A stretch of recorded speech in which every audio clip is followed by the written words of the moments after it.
آدم علیہ السلام کے بعد 1000 سال تک توحید پر قائم رہنے کے بعد ان لوگوں میں بت پرستی اس طرح شروع ہوئی کہ ان برے لوگوں میں بعض نیک لوگ بھی تھے۔ یہ برے لوگ ان نیک لوگوں سے بہت محبت کرتے تھے اور ان سے تقرب حاصل کرتے تھے، ان کی شان میں بہت مبالغہ کرتے تھے، جیسا کہ آج کل بعض لوگ علماء اور صالحین کی مدح سرائی میں زمین و آسمان کے قلابے ملاتے ہیں۔ یہی چیز بعد میں شرک کا ذریعہ بنی۔ امام بخاری رحمت اللہ علیہ نے سورہ نوح آیت 23 میں اللہ کے فرمان وَقَالُوا لَا تَذَرُنَّ آلِهَتَكُمْ وَلَا تَذَرُنَّ وَدًّا وَلَا سُوَاعًا وَلَا يَغُوثَ وَيَعُوقَ وَنَسْرًا، اور انہوں نے کہا کہ ہرگز اپنے معبودوں کو نہ چھوڑنا اور نہ ود اور سوا اور یغوث اور یعوق اور نصر کو چھوڑنا کی تفسیر کرتے ہوئے ابن عباس رضی اللہ عنہما سے روایت کی ہے۔ وہ فرماتے ہیں کہ یہ نوح علیہ السلام کی قوم کے بعض نیک آدمیوں کے نام ہیں۔ جب وہ فوت ہو گئے تو شیطان نے ان کی قوم کے دل میں یہ بات ڈال دی کہ جہاں وہ حضرات بیٹھا کرتے تھے وہاں ان کے بت بنا کر رکھ دو اور ان کو وہی نام دو جو ان بزرگوں کے تھے۔ انہوں نے ایسا ہی کیا اور پتھر کے بت بنا کر ان کے نام ان بزرگوں والے رکھ دیے۔ اس وقت تو بتوں کی پوجا نہ ہوئی، لیکن جب یہ لوگ فوت ہو گئے اور علم مٹ گیا تب ان کی پوجا ہونے لگی۔ ابن عباس رضی اللہ عنہما فرماتے ہیں نوح علیہ السلام کی قوم کے یہی بت بعد میں عرب میں پوجے گئے، اور اللہ تعالیٰ کے فرمان وَقَالُوا لَا تَذَرُنَّ آلِهَتَكُمْ وَلَا تَذَرُنَّ وَدًّا وَلَا سُوَاعًا وَلَا يَغُوثَ وَيَعُوقَ وَنَسْرًا کا یہی مطلب ہے، یعنی ان نیک بزرگوں کے بت بنا لیے گئے اور آہستہ آہستہ ان کی پوجا شروع کر دی گئی، اور سب لوگوں نے ایک اللہ کی عبادت سے انکار کر دیا۔ نوح علیہ السلام اکیلے اس دنیا میں موحد اور توحید پرست باقی رہ گئے۔ نوح علیہ السلام کا نسب کچھ یوں ہے: نوح بن لامک بن متو شلح بن ادریس۔ اس طرح ادریس علیہ السلام ان کے پردادا ہوئے۔ اس وقت لوگوں کی عمریں بہت طویل ہوتی تھیں، اس لیے ہم کہہ سکتے ہیں کہ ادریس علیہ السلام کئی 100 سال زندہ رہے اور نوح علیہ السلام 1000 سال سے بھی زیادہ عرصہ زندہ رہے۔ عمریں لمبی ہونے کی وجہ سے ادریس علیہ السلام اور نوح علیہ السلام کے درمیان کافی مدت بنتی ہے، اور اسی مدت کے دوران کفر و شرک نے زور پکڑا اور بتوں کی عبادت شروع ہو گئی۔ تب اللہ تعالیٰ نے نوح علیہ السلام کو زمین میں مبعوث فرمایا۔ ابن عباس رضی اللہ عنہما سے روایت ہے کہ نبی صلی اللہ علیہ وسلم نے فرمایا آدم علیہ السلام اور نوح علیہ السلام کے درمیان 10 قرن تھے۔ ایک قرن 100 سال کا ہوتا ہے۔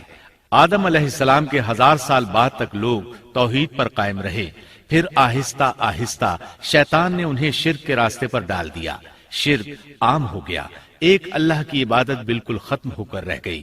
تب اللہ نے نوح علیہ السلام کو مبعوث فرمایا، انہوں نے اللہ کی طرف دعوت دی، انہوں نے بہت مشقت اٹھائی، جیسا کہ سورہ نوح میں اللہ فرماتے ہیں بسم اللہ الرحمن الرحیم انا ارسلنا نوحا الى قومه ان انذر قومك من قبل ان يأتيهم عذاب أليم قال يا قوم إني لكم نذير مبين أن اعبدوا الله واتقوه وأطيعون يغفر لكم من ذنوبكم ويؤخركم إلى أجل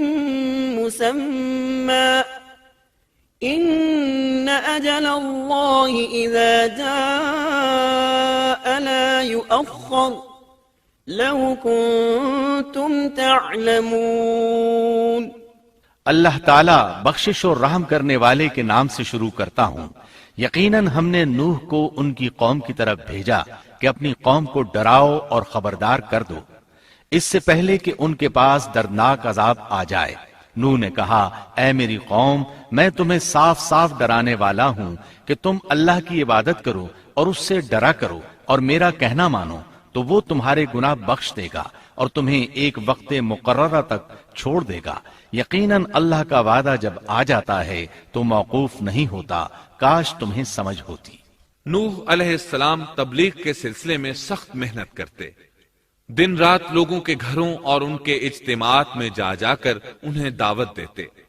آپ انہیں اعلانیہ اور پوشیدہ طور پر دعوت دیتے، یہاں تک کہ دعوت دیتے دیتے انہیں 950 سال گزر گئے، لیکن سوائے چند لوگوں کے کوئی ایمان نہ لایا۔ تب انہوں نے اللہ سے دعا کی، اے میرے اللہ، میں نے اپنی قوم کو دن رات تیری طرف بلایا، لیکن میرے بلانے سے یہ اور زیادہ بھاگنے لگے۔ انہوں نے اپنے کانوں میں انگلیاں ٹھونس لیں، اپنے اوپر کپڑے اوڑھ لیے اور کہنے لگے، ہم تیری شکل دیکھنا نہیں چاہتے۔ میرے اللہ، یہ لوگ تیری باتیں سننا پسند نہیں کرتے۔ میں نے پھر بھی ان سے کہا، اپنے مالک سے بخشش طلب کرو، وہ بڑا بخشنے والا ہے۔ اس وقت نوح علیہ السلام کی قوم میں ایک بادشاہ تھا، وہ بہت مغرور تھا۔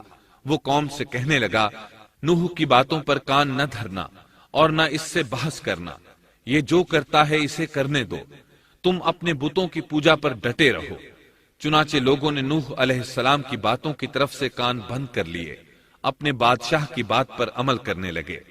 تب نوح علیہ السلام نے اللہ سے فریاد کی، اے پروردگار، یہ میرا کہنا نہیں مانتے، ان لوگوں کی سنتے ہیں جن کی اولاد اور مال نے انہیں فائدہ تو نہ دیا، الٹا نقصان پہنچایا، اور انہوں نے میرے ساتھ بڑا داؤ کیا، یعنی دوسروں کو میرے درپے کر دیا، خود بھی مجھے ستانے میں کوئی کسر نہ چھوڑی، اور آپس میں ایک دوسرے سے کہنے لگے، اپنے دیوتاؤں کو نہ چھوڑنا، نہ ود اور نہ سوا اور نہ یغوث اور نہ یعوق اور نہ نصر کو چھوڑنا۔ ان لوگوں نے بہت سے لوگوں کو گمراہ کر ڈالا، اور پروردگار تو ایسا کر کہ یہ ظالم اور زیادہ گمراہ ہو۔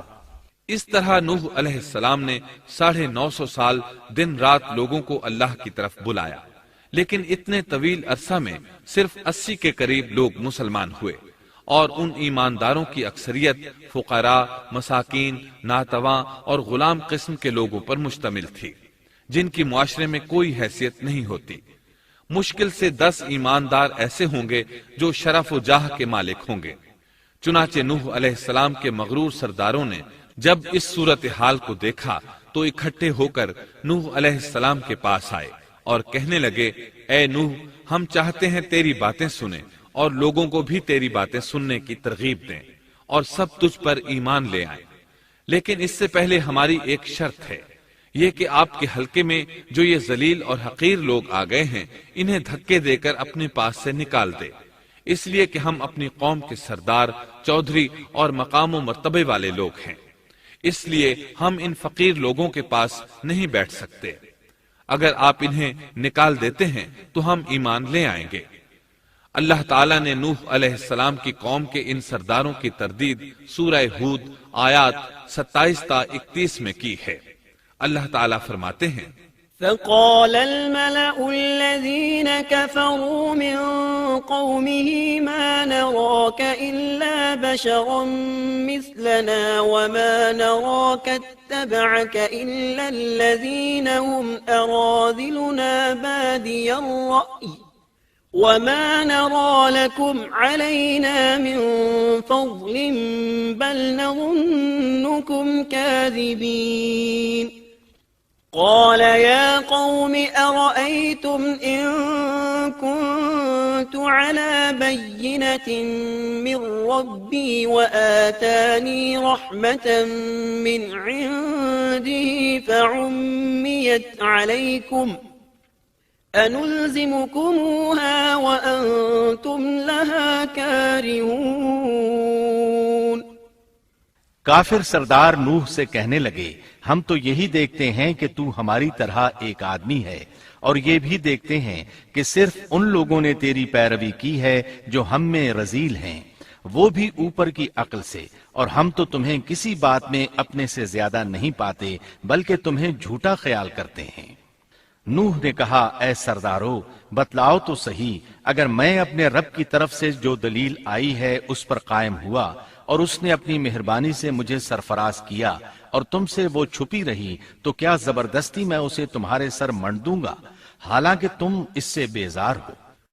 وَيَا قَوْمِ لَا أَسْأَلُكُمْ عَلَيْهِ مَالًا إِنْ أَجْرِيَ إِلَّا عَلَى اللَّهِ وَمَا أَنَا بِطَارِدِ الَّذِينَ آمَنُوا إِنَّهُمْ مُلَاقُو رَبِّهِمْ وَلَكِنِّي أَرَاكُمْ قَوْمًا تَجْهَلُونَ وَيَا قَوْمِ مَنْ يَنْصُرُنِي مِنَ اللَّهِ إِنْ طَرَدتُّهُمْ أَفَلَا تَذَكَّرُونَ وَلَا أَقُولُ لَكُمْ عِنْدِي خَزَائِنُ اللَّهِ وَلَا أَعْلَمُ الْغَيْبَ وَلَا أَقُولُ لَكُمْ إِنِّي مَلَكٌ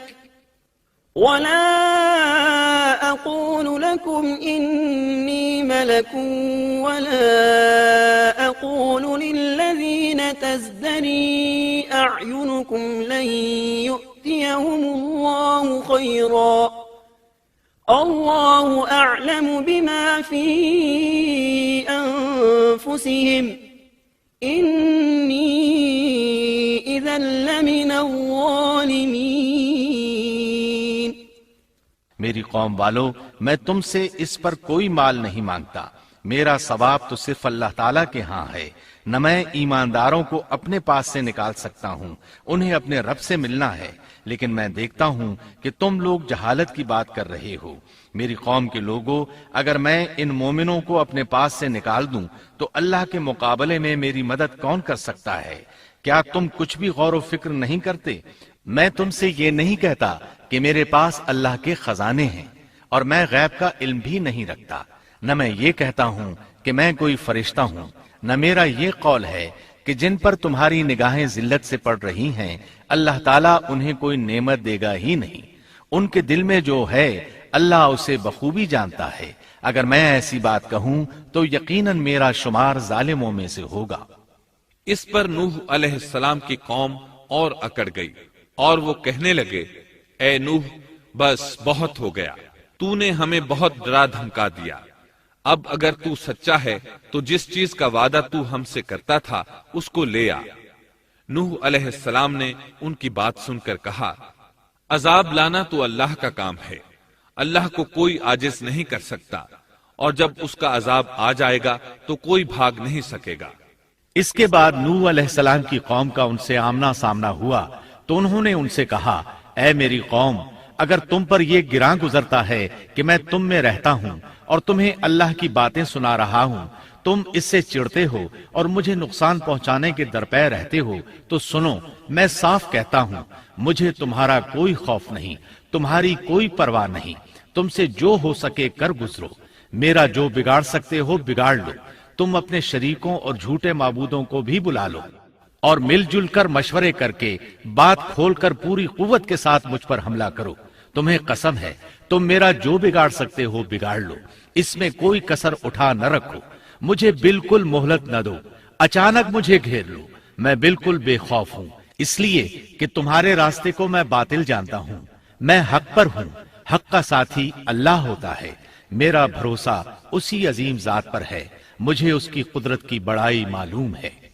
نوح علیہ السلام نے واضح الفاظ میں اپنی قوم کو چیلنج دیا، لیکن کسی میں طاقت نہ ہوئی کہ وہ نوح علیہ السلام کا مقابلہ کر سکے، چنانچہ کہنے لگے، اسے چھوڑ دو، یہ مجنون اور بے وقوف ہے، نعوذ باللہ۔ بہرحال معاملہ اسی طرز پر چلتا رہا، یہاں تک کہ سال ہر سال گزر گئے، لیکن کوئی مسلمان نہ ہوا۔ پھر پہاڑ پر رہنے والے لوگ روز بروز برائی میں ترقی کرتے چلے گئے، اور جو لوگ شروع میں ایمان لائے تھے ان کے علاوہ اور کوئی شخص ایمان نہ لایا۔ نوح علیہ السلام انہیں مسلسل دعوت دیتے رہے مگر بے اثر۔ یہاں تک کہ اللہ تعالیٰ نے نوح علیہ السلام کی طرف وحی کی کہ اب کوئی شخص ایمان نہیں لائے گا۔ اللہ تعالیٰ سورہ ہود میں فرماتے ہیں وَأُوحِيَ إِلَى نُوحٍ أَنَّهُ لَن يُؤْمِنَ مِن قَوْمِكَ إِلَّا مَن قَدْ آمَنَ فَلَا تَبْتَئِسْ بِمَا كَانُوا يَفْعَلُونَ۔ نوح کی طرف وحی کی گئی کہ آپ کی قوم میں سے جو ایمان لا چکے ہیں ان کے سوا اور کوئی اب ایمان نہیں لائے گا، پس آپ ان کے کاموں پر غمگین نہ ہوں۔ مطلب یہ تھا کہ آپ غم نہ کریں، اللہ کا حکم اب پورا ہونے والا ہے۔ غور فرمائیں، نوح علیہ السلام کے جذبے کو دیکھیے، مسلسل 950 سال تک دعوت دیتے رہے، لوگ انہیں جھٹلاتے رہے، لیکن پھر بھی ان سے نا امید نہ ہوئے۔ اب جب کہ اللہ کی طرف سے وحی آ گئی کہ ان میں سے اور کوئی ایمان نہیں لائے گا اور کسی میں طاقت نہیں کہ انہیں ہدایت عطا فرمائے، تو نوح علیہ السلام نا امید ہو گئے اور انہوں نے اپنی قوم پر بد دعا کی۔ اس کا ذکر اللہ تعالیٰ نے سورہ نوح آیات 26 تا 28 میں کیا ہے۔ وَقَالَ نُوحٌ رَبِّ لَا تَذَرْ عَلَى الْأَرْضِ مِنَ الْكَافِرِينَ دَيَّارًا إِنَّكَ إِن تَذَرْهُمْ يُضِلُّوا عِبَادَكَ وَلَا يَلِدُوا إِلَّا فَاجِرًا كَفَّارًا رَبِّ اغْفِرْ لِي وَلِوَالِدَيَّ وَلِمَن دَخَلَ بَيْتِيَ مُؤْمِنًا وَلِلْمُؤْمِنِينَ وَالْمُؤْمِنَاتِ وَلَا تَزِدِ الظَّالِمِينَ إِلَّا تَبَارًا۔ نوح نے کہا، اے میرے پروردگار، تو روئے زمین پر کسی کافر کو رہنے سہنے والا نہ چھوڑ، اگر تو انہیں چھوڑے گا تو یہ یقیناً تیرے اور بندوں کو بھی گمراہ کر دیں گے، اور ان کے ہاں جو اولاد ہوگی وہ بھی بدکار ناشکرے ہوں گے۔ اے میرے پروردگار، تو مجھے اور میرے ماں باپ کو اور جو بھی ایماندار ہو کر میرے گھر آئے اور تمام مومن مردوں اور عورتوں کو بخش دے اور کافروں کو سوائے ہلاکت کے اور کچھ نہ دے۔ اللہ تعالیٰ فرماتے ہیں کہ جب نوح علیہ السلام نے ہمیں مدد کے لیے پکارا تو پھر ہم نے اس کی مدد کی اور اسے ایک بڑی کشتی بنانے کی وحی کی، لیکن نوح علیہ السلام نہیں جانتے تھے کہ وہ اتنی بڑی کشتی کیسے بنائے، اور نہ ہی وہ بڑھئی تھے کہ اس کام سے واقف ہوتے۔ اس لیے اللہ تعالیٰ نے ان کی طرف یہ وحی کی کہ ہماری آنکھوں کے سامنے اور ہماری وحی کے مطابق ایک کشتی تیار کرو۔ اللہ نے وحی کے ذریعے ان کی رہنمائی کی کہ وہ اس طرح کریں، اور مزید تعلیم کے لیے جبرائیل علیہ السلام کو بھیج دیا۔ وہ انہیں بتلاتے گئے کہ اس طرح کشتی تیار کرو۔ نوح علیہ السلام ایک پہاڑ پر رہتے تھے، ان کے ارد گرد درخت نہیں تھے، نہ پانی تھا، چنانچہ انہوں نے بہت سے درخت اگائے، پھر ان کو کاٹا اور پہاڑ پر بیٹھ کر کشتی تیار کرتے رہے۔ آپ بڑے بڑے تختے بناتے اور لوہا لاتے اور ان سے کیل تیار کرتے، پھر ان کیلوں کو تختوں میں ٹھوکتے، آپس میں ان تختوں کو ملاتے، یہاں تک کہ ایک بہت بڑی مضبوط اور دیو ہیکل کشتی تیار ہو گئی۔ ایک روایت کے مطابق نوح علیہ السلام نے اس کو 100 سال میں تیار کیا۔ یہ تھی وہ کشتی جسے نوح علیہ السلام نے اللہ کی ہدایت کے مطابق تیار کیا تھا۔ سورۃ القمر آیت 13 میں ارشاد ہوتا ہے، وَحَمَلْنَاهُ عَلَى ذَاتِ أَلْوَاحٍ وَدُسُرٍ، اور ہم نے نوح کو اس کشتی میں سوار کیا جو تختوں اور کیلوں سے بنی ہوئی تھی۔ نوح علیہ السلام نے دعوت کا کام چھوڑ دیا اور کشتی بنانے لگے۔ وہ لوگ جب انہیں کشتی بناتے دیکھتے تو ان کا مذاق اڑاتے، کہتے، نوح پہلے تو نبی تھا، اب بڑھئی بن گیا۔ مزید کہتے، یہ کیسا مجنون ہے کہ پہاڑ پر کشتی بنا رہا ہے۔ تعجب ہے اس پر۔ اللہ نے ان کافروں کے مذاق کا ذکر سورہ ہود آیات 38 اور 39 میں کیا ہے۔ وَيَصْنَعُ الْفُلْكَ وَكُلَّمَا مَرَّ عَلَيْهِ مَلَأٌ مِّن قَوْمِهِ سَخِرُوا مِنْهُ قَالَ إِن تَسْخَرُوا مِنَّا فَإِنَّا نَسْخَرُ مِنكُمْ كَمَا تَسْخَرُونَ فسوف تعلمون من يأتيه عذاب يخزيه ويحل عليه عذاب مقيم۔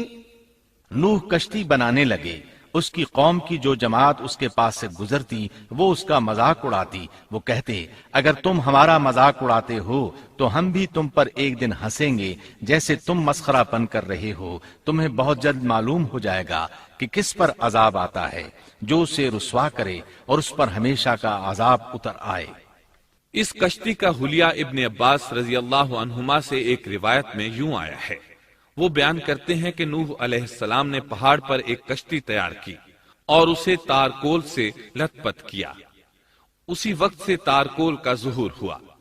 اس کشتی کا طول 300 گز، اونچائی 30 گز اور عرض 50 گز تھا۔ ایک اندازے کے مطابق اس کا طول 1 کلومیٹر سے زیادہ تھا اور اس کی بلندی اور گہرائی کے بارے میں کہا گیا ہے کہ 30 ہاتھ تھی، اور یہ کشتی عام کشتیوں کی طرح اوپر سے کھلی ہوئی نہیں تھی، بلکہ جس طرح اس کو نیچے سے بند کیا گیا تھا اسی طرح اوپر سے بھی بند کیا گیا تھا، تاکہ اوپر سے جو بارش برسے وہ انہیں نقصان نہ دے، اور جس طرح نیچے والے غرق ہونے سے محفوظ رہیں اسی طرح اوپر والے بھی محفوظ رہیں۔ گویا وہ ایک گیند کی مانند تھی۔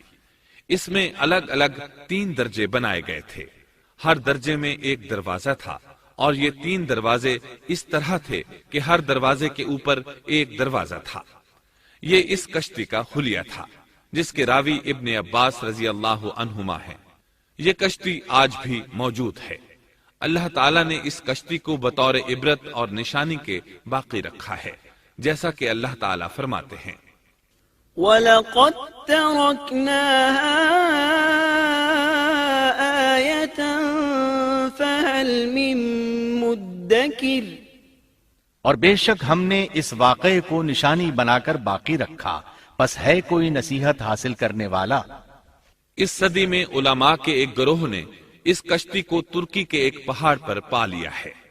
اب وہ 2 ٹکڑوں میں تقسیم ہو چکی ہے۔ اس کا حلیہ وہی تھا جو بیان ہوا۔ اللہ کا فرمان سچا ثابت ہو گیا کہ ہم نے اس کو نشانی بنا کر باقی رکھا ہے۔ اس کے بعد طوفان آیا۔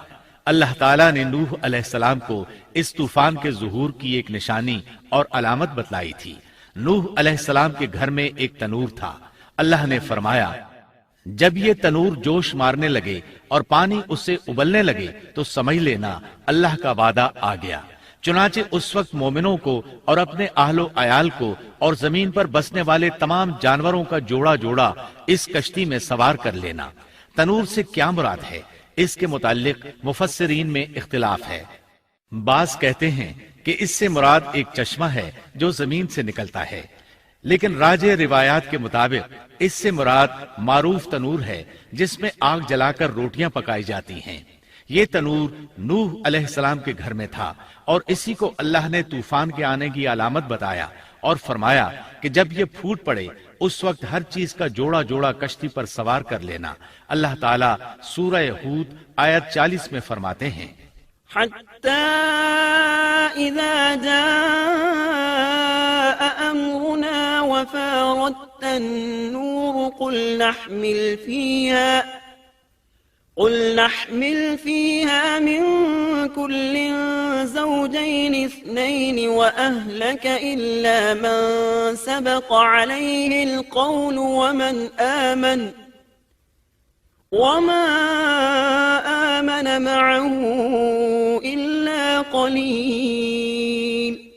یہاں تک کہ جب ہمارا حکم آ پہنچا اور تنور ابلنے لگا، ہم نے کہا اس کشتی میں ہر قسم کے جوڑے دوہرے سوار کر لے اور اپنے گھر کے لوگوں کو بھی سوائے ان کے جن پر پہلے سے بات پڑ چکی ہے، اور سب ایمان والوں کو بھی۔ اس کے ساتھ ایمان لانے والے بہت ہی کم تھے۔ کشتی میں سوار ہونے والوں کی تعداد 80 بتائی جاتی ہے۔ چنانچہ جب تنور جوش مارنے لگا تو نوح علیہ السلام کشتی میں سوار ہو گئے۔ کشتی ان کی بستی میں لوگوں سے دور پہاڑ پر تھی۔ اللہ کی قدرت کہ تمام قسم کے جانور بھی کشتی کے پاس آ گئے۔ نوح علیہ السلام نے انہیں بھی سوار کر لیا۔ اللہ تعالیٰ سورۃ القمر آیات 11 اور 12 میں فرماتے ہیں ففتحنا أبواب السماء بماء منهمر وفجرنا الأرض عيونا فالتقى الماء على أمر قد قدر پس ہم نے آسمان کے دروازوں کو زور کی بارش سے کھول دیا اور زمین کے چشموں کو جاری کر دیا، پس اس کام پر جو پانی مقرر کیا گیا تھا خوب جمع ہو گیا۔ آسمان سے نازل ہونے والا اور زمین سے نکلنے والا پانی کتنا تھا اس کا اندازہ اللہ ہی کو ہے۔ بہرحال اس پانی نے زمین پر رہنے والے انسان، چوپائے، حیوانات، غرض ہر چیز کو غرق کر دیا۔ اس بارے میں اللہ فرماتے ہیں نوح نے اپنی قوم سے تنگ آ کر ہمارے حضور دعا کی، ہم تو ہیں ہی بہترین طور پر دعاؤں کے قبول کرنے والے۔ فوراً ان کی دعا قبول کر لی اور اس تکلیف اور ایذا سے انہیں بچا لیا جو انہیں کفار سے روزمرہ پہنچ رہی تھی، اور ان کی اولاد کو ہم نے باقی رہنے والی بنا دیا، یعنی انہی کی اولاد سے پھر سے دنیا آباد ہوئی، کیونکہ صرف وہی لوگ بچے تھے جو کشتی پر سوار تھے، اور ہم نے ان کا ذکر خیر پچھلوں میں باقی رکھا۔ نوح علیہ السلام پر تمام جہانوں میں سلام ہو، ہم نیکی کرنے والوں کو اسی طرح بدلے دیتے ہیں، وہ ہمارے ایماندار بندوں میں سے تھا، پھر ہم نے باقی سب کو غرق کر دیا۔ اللہ مزید فرماتے ہیں جب پانی میں طغیانی آ گئی تو اس وقت ہم نے تمہیں کشتی میں چڑھا لیا تاکہ اس کو تمہارے لیے نصیحت اور یادگار بنا دیں، تاکہ یاد رکھنے والے کان اس کو یاد رکھیں۔ یعنی پانی اتنا زیادہ ہو گیا کہ اس سے تمام شہر، بستیاں، انسان اور جانور غرق ہو گئے، یہاں تک کہ پانی بلند پہاڑوں سے بھی اونچا ہو گیا، اور اتنے بلند پانی پر یہ کشتی نوح علیہ السلام اور ان کے ساتھیوں کو اپنے دامن میں سمیٹے اللہ کے حکم سے اور اس کی حفاظت میں پہاڑ کی طرح رواں دواں تھی، ورنہ اتنے طوفانی پانی میں کشتی کی حیثیت ہی کیا ہوتی ہے۔ نوح علیہ السلام کشتی میں سوار ہوئے اور انہوں نے اپنے ساتھیوں کو حکم دیا کہ وہ یہ دعا پڑھیں بسم اللہ مجریہا ومرساہا ان ربی لغفور رحیم۔ اللہ ہی کے نام سے اس کشتی کا چلنا اور ٹھہرنا ہے، یقیناً میرا پالنے والا بڑی بخشش اور رحم والا ہے۔ یہی اللہ کا حکم آپ کو تھا کہ جب تم اور تمہارے ساتھی ٹھیک طرح بیٹھ جاؤ تو کہنا الحمد للہ الذی نجانا من القوم الظالمین وقل رب انزلنی منزلا مبارکا وانت خیر المنزلین۔ سب تعریف اللہ ہی کے لیے ہے جس نے ہمیں ظالم لوگوں سے نجات عطا فرمائی، اور کہنا کہ اے میرے رب مجھے بابرکت اتارنا اور تو ہی بہتر اتارنے والا ہے۔ اللہ تعالیٰ نوح علیہ السلام کو نصیحت کر رہے ہیں کہ اللہ آپ کو اور آپ کے اہل کو نجات عطا فرمائیں گے۔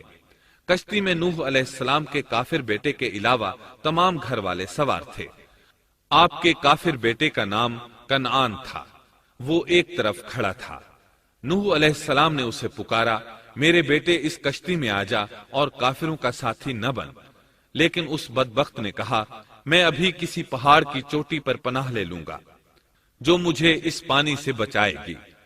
نوح علیہ السلام نے کہا آج اللہ کے حکم سے کوئی بچانے والا نہیں مگر وہی جس پر اللہ رحم کرے۔ باپ اور بیٹے کے درمیان یہ گفتگو جاری تھی کہ ایک طوفانی موج نے اسے اپنی زد میں لے لیا اور اسے غرق کر دیا۔ نوح علیہ السلام سے اللہ نے وعدہ کر رکھا تھا کہ اللہ تعالیٰ اس کے اہل کو نجات عطا فرمائے گا۔ چنانچہ جب آپ کی آنکھوں کے سامنے آپ کا بیٹا غرق ہو گیا تو وہ پکار اٹھے، اے اللہ میرا بیٹا میرے گھر والوں میں سے تھا اور تو نے مجھ سے وعدہ کیا تھا کہ میرے گھر والوں کو نجات عطا فرمائے گا، اور تو تمام حاکموں سے بہتر حاکم ہے، لہٰذا ناممکن ہے کہ تیرا وعدہ پورا نہ ہو۔ واضح ہو کہ نوح علیہ السلام کا اپنے بیٹے کے بارے میں بات کرنا بطور استفسار تھا، بطور بحث نہیں تھا۔ آپ وضاحت چاہتے تھے۔ اللہ تعالیٰ نے فرمایا، اے نوح، وہ تیرے اہل سے نہیں تھا کیونکہ وہ کافر تھا۔ کفر نسب کو ختم کر دیتا ہے۔ ایک مومن کا دوسرے مومن سے تعلق ایک مسلمان بھائی کے کافر بھائی سے تعلق سے زیادہ بڑا ہے، اور حقیقی اخوت وہ ہے جس کی بنیاد ایمان پر ہو۔ کفر تو نسبی تعلق کو کاٹ دیتا ہے، اس لیے اللہ نے یہ نہیں فرمایا کہ وہ کافر ہے، بلکہ یہ فرمایا کہ وہ تیرے اہل سے نہیں ہے۔ ہمارے لیے بھی یہی حکم ہے، کسی مومن کا کافر کے ساتھ رشتہ نہیں ہو سکتا۔ اس کے ساتھ اللہ نے نوح علیہ السلام کو نصیحت فرمائی کہ آپ ہرگز وہ چیز نہ مانگیں جس کا آپ کو مطلقاً علم ہی نہ ہو، اور ہم آپ کو نصیحت کرتے ہیں کہ جاہلوں میں اپنا شمار کرانے سے باز رہیں۔ جب نوح علیہ السلام یہ بات جان گئے کہ ان کا سوال واقعے کے مطابق نہیں تھا تو فوراً اس سے رجوع کر لیا اور اللہ تعالیٰ سے اس کی رحمت اور مغفرت کے طالب ہوئے۔ اس موقع پر انہوں نے دعا کی، قال رب إني أعوذ بك أن أسألك ما ليس لي به علم وإلا تغفر لي وترحمني أكن من الخاسرين۔ نوح علیہ السلام نے کہا، اے میرے پروردگار، میں تیری ہی پناہ چاہتا ہوں اس بات سے کہ تجھ سے وہ مانگوں جس کا مجھے علم ہی نہ ہو۔ اگر تو مجھے نہ بخشے گا اور تو مجھ پر رحم نہیں کرے گا تو میں خرابی والوں میں ہو جاؤں گا۔ یہ دعا انہوں نے مانگی۔ اپنے بیٹے کے متعلق سوال کے علاوہ نوح علیہ السلام نے اللہ تعالیٰ کی کوئی نافرمانی نہیں کی اور نہ اپنے نفس پر کسی نافرمانی کو شمار کیا۔ کشتی نوح علیہ السلام اور ان کے ساتھیوں کو لیے پانی کی موجوں پر بلند ہو رہی تھی، اور زمین پر موجود ہر چیز، انسان، حیوانات، چوپائے، پرندے غرق ہو چکے تھے۔ ان میں کوئی بھی باقی نہیں بچا تھا۔ اگر کوئی زندہ بچا تھا تو کشتی والے۔ ابن عباس رضی اللہ عنہما سے روایت ہے کہ نوح علیہ السلام اور ان کے ساتھی 6 ماہ کشتی میں رہے، اور بعض روایات میں یہ بھی ہے کہ وہ محرم کی 10 تاریخ کو کشتی سے نیچے اترے۔ آخر اللہ کے حکم سے طوفان رک گیا۔ اللہ نے زمین کو حکم دیا کہ وہ تمام پانی کو نگل جائے۔ زمین نے سارا پانی نگل لیا، زمین خشک ہو گئی۔ اللہ تعالیٰ سورہ ہود آیت 44 میں فرماتے ہیں، وقيل يا أرض ابلعي ماءك ويا سماء أقلعي وغيض الماء وقضي الأمر واستوت على الجودي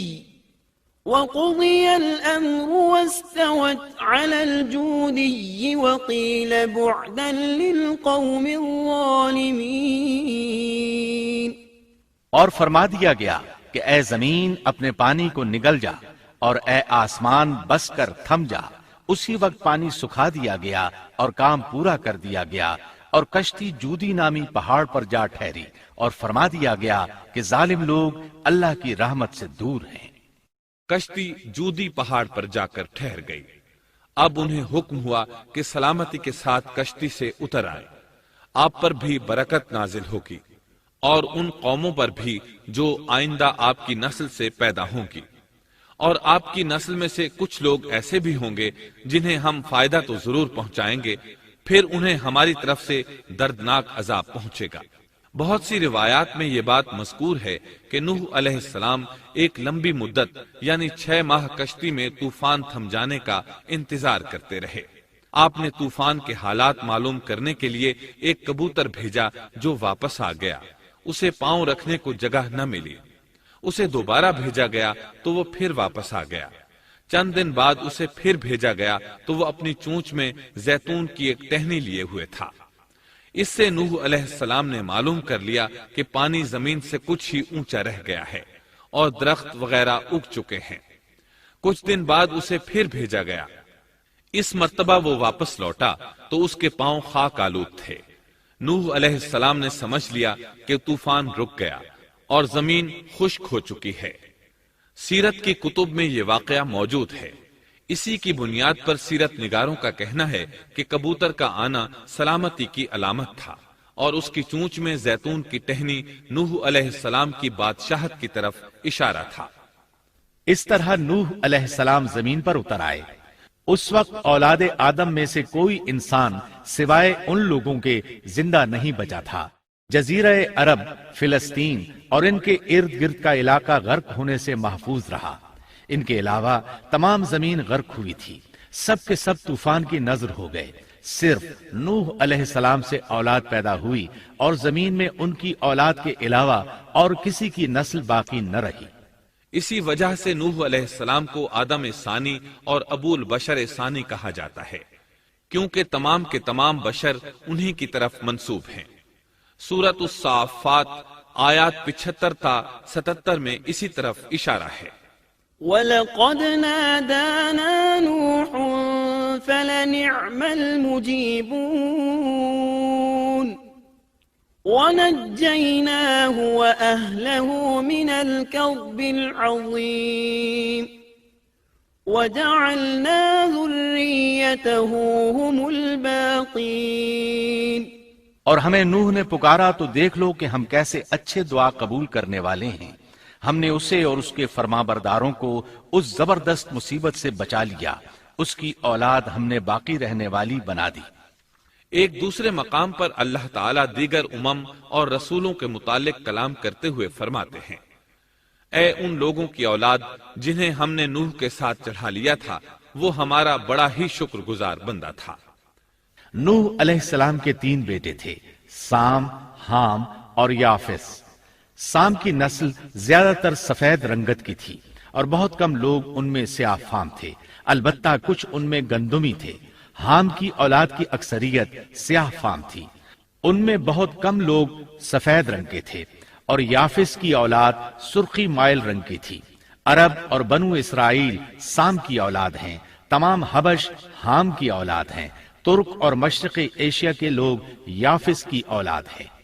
طوفان کے بعد نوح علیہ السلام اللہ کے بندوں میں 350 سال تک زندہ رہے، اور وہ اللہ کے قول عبدن شکورن کے مصداق تھے۔ پھر نوح علیہ السلام فوت ہو گئے۔ راجح ترین روایات کے مطابق آپ مکہ میں دفن ہوئے۔ ایک دوسری روایت کے مطابق آپ لبنان میں دفن ہوئے۔